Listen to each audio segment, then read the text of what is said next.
السلام علیکم ورحمۃ اللہ۔ ناظرین، ہماری گفتگو چل رہی ہے باب کیا شے ہیں قرآن سے پوچھ لو۔ اس عنوان کے تحت آج دوسرے حصے کا ذیلی عنوان ہے ولی کامل یا صوفی باصفا کا تعارف اور پہچان۔ نام نہاد ولیوں اور جعلی پیروں پر ایک تمہیدی اور تعارفی گفتگو حصہ اول میں اختصار سے کرنے کے بعد اب ہم ولایت اور تصوف کے اصل نمائندگان بزرگان دین بابوں پر قرآن و احادیث رسول صلی اللہ علیہ وسلم کے تناظر میں انتہائی جامعیت سے مختصر گفتگو کا آغاز کرتے ہیں۔ بلا شبہ ولایت کا اصل نمائندہ وہ گروہ ہے جس کا ظاہر و باطن تعلیمات قرآن اور سنت رسول صلی اللہ علیہ وسلم کا آئینہ دار ہے، اور جو کامل شریعت اور راہ طریقت پر عمل پیرا ہے، کیونکہ ایمان کامل کا حصول ہی ولایت و صوفیت کی حقیقت ہے۔ طریقت کوئی شریعت اسلامیہ سے الگ شے نہیں، کیونکہ شریعت میرے آقا کے اقوال اور طریقت آپ کے افعال، جبکہ حقیقت احوال کا نام ہے۔ دوسرے لفظوں میں شریعت ایک درخت اور طریقت اس کی ٹہنیاں، معرفت پتے، جبکہ حقیقت پھل کا نام ہے۔ شریعت کے سورج سے نکلنے والی شعاعیں طریقت کہلاتی ہیں۔ لہذا حقیقت میں صوفی یا ولی وہ ہے جس کے ایک ہاتھ میں قرآن کا دامن ہے تو دوسرے ہاتھ میں سنت رسول کا عمل صالح۔ اللہ کی ولایت اور صوفیت دراصل بندے کے ظاہر و باطن کی اس کیفیت کو کہتے ہیں جس میں گفتار و کردار میں فرق نہ ہو، اور وہ بندہ اخلاق حسنہ کا پیکر بن کر معاشرے میں صالحیت کا نور بانٹ رہا ہو۔ اس لیے طریقت اور تصوف نام ہے من کے محاسبے کا اور باطن کی صفائی کا، اخلاق عالیہ کا، فکر قرآن کا اور تکمیل بانگ حسین علیہ السلام کا، کیونکہ میری زندگی کا مقصد تیرے دین کی سرفرازی، میں اسی لیے مسلمان، میں اسی لیے نمازی۔ قرآن مجید سورہ یونس کی معروف آیت قرآنیہ جس میں اللہ تبارک و تعالی نے اپنے ولیوں کا تعارف کرواتے ہوئے ارشاد فرمایا، الا ان اولیاء اللہ لا خوف علیہم ولا هم یحزنون۔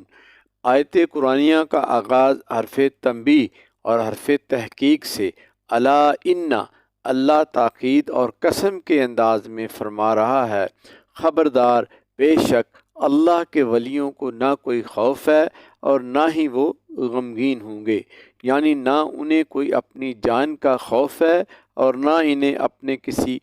دوست کا غم پریشان کرے گا، اور ایسا احساس انہیں اللہ کی دوستی پر بھروسے اور توکل اللہ کے پیش نظر حاصل ہوتا ہے کہ ہر حال میں اللہ کی مدد ان کے شامل حال ہوتی ہے۔ لہٰذا دنیا کے فرعونوں سے بے نیاز ہو کر وہ حق بات کی تلقین کو اپنا فرض عین سمجھتے ہیں۔ اسی لیے رسول اللہ صلی اللہ علیہ وسلم نے ارشاد فرمایا،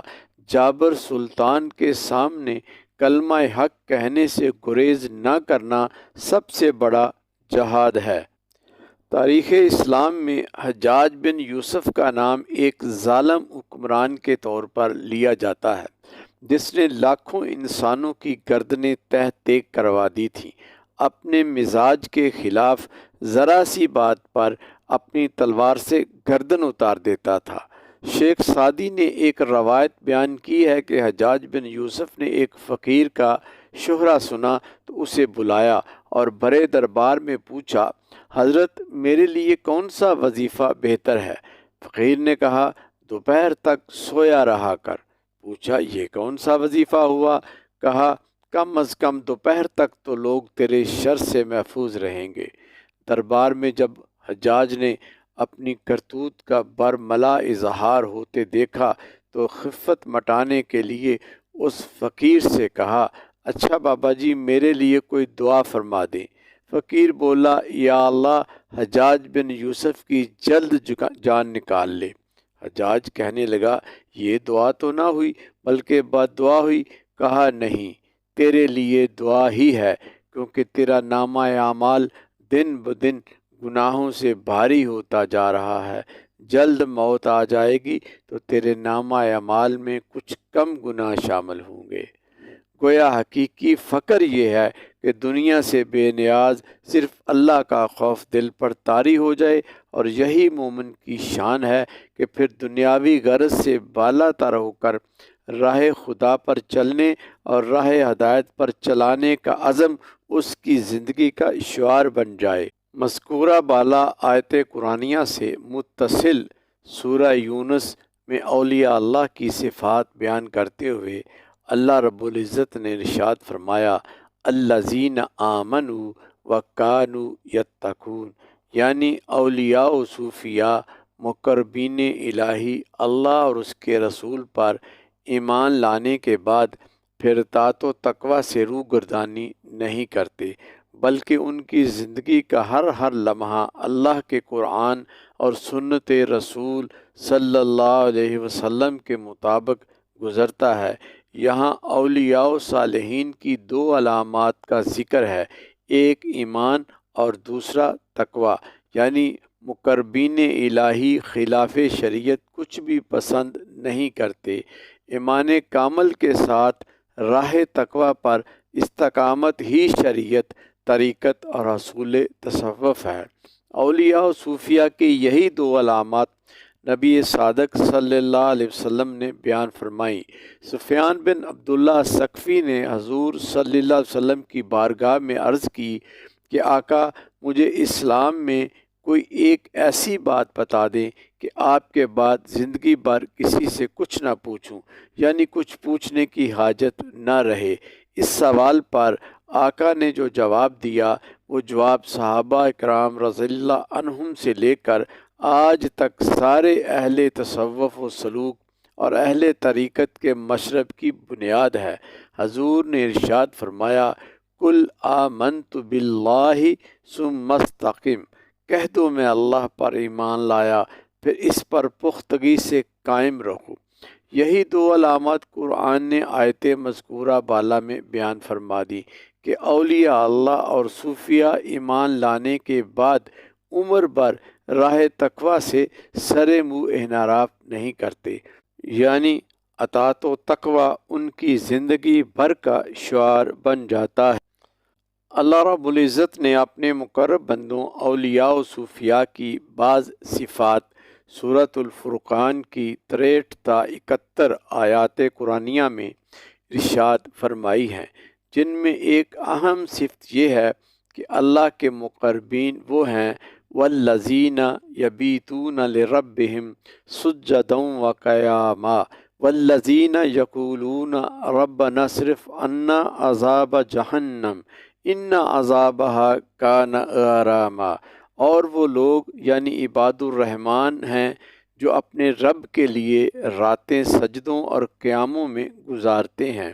اتنی عبادت و ریاضت کے بعد بھی کہتے ہیں کہ اے ہمارے رب تو ہم سے دوزخ کا عذاب ہٹا لے، یعنی ان کا شعار زندگی یہ ہوتا ہے کہ اللہ کے حضور رات بھر قیام اور سجدوں میں یعنی نیاز مندی سے گزارنے کے بعد بھی کوئی فخر محسوس نہیں کرتے، بلکہ ان کی خشیت الہی کا عالم یہ ہوتا ہے کہ اتنی عبادت اور ریاضت کے بعد بھی جہنم کے عذاب سے خوف زدہ رہتے ہیں۔ ان کی زندگی تقوی و بندگی سے عبارت ہے، پھر بھی فکر آخرت پر ایسا ایمان کامل کہ اللہ کی جواب دہی کا خوف ہر لمحہ ان پر طاری رہتا ہے۔ شیخ سعدی رحم اللہ علیہ لکھتے ہیں کہ ایک دن میں مطاف کعبہ میں موجود تھا کہ ایک شخص سر سجدے میں رکھے گریہ و زاری کر رہا تھا کہ مالک میں اتنا گناہ گار ہوں کہ قیامت کو تیری مخلوق کا بھی سامنا نہیں کر سکوں گا، لہٰذا مجھے قیامت کو اندھا اٹھانا۔ قریب بیٹھے شخص نے اپنے لیے دعا چھوڑ دی اور اس کے لیے دعا کرنے لگا کہ مولا تیرا یہ بندہ تیرے آگے ندامت سے سر جھکا رہا ہے اور تو اپنے وعدے کے مطابق اسے معاف فرما دے۔ اور جب گریہ و زاری کے بعد وہ شخص اٹھ کر جانے لگا تو اس کا چہرہ دیکھ کر پاس بیٹھے دعا کرنے والے کی چیخ بلند ہوئی، کیونکہ وہ اللہ کی بارگاہ میں زارو قطار رونے والا اور اپنے گناہوں پر اس قدر ندامت کا اظہار کرنے والا کوئی اور نہیں شیخ عبد القادر جیلانی رحمہ اللہ تھے، یعنی وقت کا غوث، جس کی عبادت کا حال یہ تھا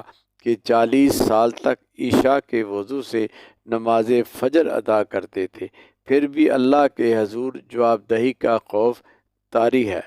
تو مقربین خدا، صالحین و متقین یعنی ولی کامل یا صوفی باصفا کی نشانی بتائی جا رہی ہے کہ ان کے تقوی کا یہ عالم ہوتا ہے کہ شب و روز اللہ کی عبادت میں گزارنے کے بعد بھی